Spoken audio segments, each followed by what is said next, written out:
لا حول ولا قوة إلا بالله. الراجل نهار ومطر هو جالس في الركنة. قل لي غفاش كتخمم؟ كنخمم في هذه المصيبة اللي أنا فيها. وصلتي شي نتيجة؟ باقي اي يا العجب. نسرق.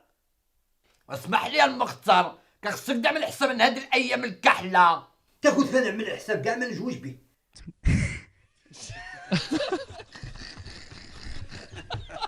شني؟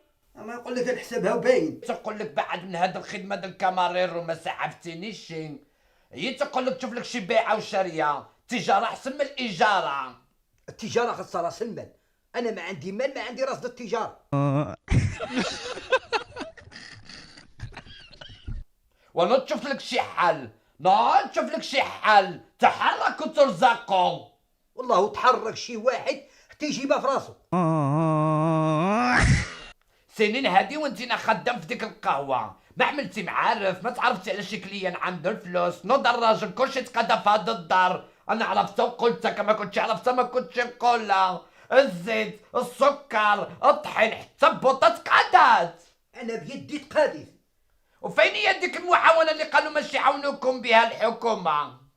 دابا تعاونوا علينا. قال لك كيعاونوا غير اللي مسجل عنده. وانتينا فين مسجل؟ أنا واقيلا مسجل عند الله من الشهداء في هذا الشهر المبارك. قال لك حنا من القطاع غير المهيكل. هاد الهيكل كامل وما مسجلش. فين كنتي ملي كانوا الناس كيتسجلوا؟ بدي الله يرحم يما خليني عليك. أنا اللي فيا يكفيني. اللي في الدار ما كافي لا ليلي ولا ليلك. نوض الراجل نشوف لك شي حل. انا عارفه راسي ما عنديش الزهر. انا بابا الله يرحمه عيا عليا ما نديكش بالحق، انا اللي كنت معميه. شفت اللي ما كيسمعش الهضره د الوالدين ديالو فيه يصفي. كنتي عا سمعتي الهضره د باباك. باباك كان كيبغي لك المصلحه ديالك وحتى ديالي.